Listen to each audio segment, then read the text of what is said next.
तुम्हालाही महाशिवरात्री म्हणजे विवाह वाटत होता का? मग हा व्हिडिओ तुमच्यासाठी आहे. आपल्याला लहानपणापासून असं सांगितलं जातं की महाशिवरात्रीच्या दिवशी भगवान शंकर आणि माता पार्वतीचा विवाह झाला. पण खरंच तेवढंच सत्य आहे का? पुराणांमधील कथांनुसार महादेवांचे विवाह वेगवेगळ्या काळात झाले असल्याचे उल्लेख आढळतात. म्हणजेच महाशिवरात्रीचा अर्थ फक्त विवाहापुरता मर्यादित नाही. महाशिवरात्री ही एक अत्यंत पवित्र आणि गूढ रात्र मानली जाते.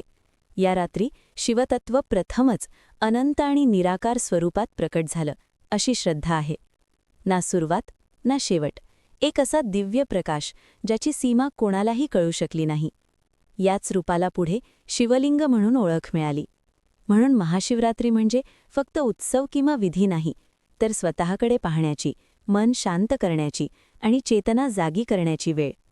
शिव म्हणजे भय नाही, शिव म्हणजे समतोल, शांतता आणि कल्याण. महाशिवरात्री ही बाहेरच्या दिव्यांची नव्हे, तर आतल्या प्रकाशाची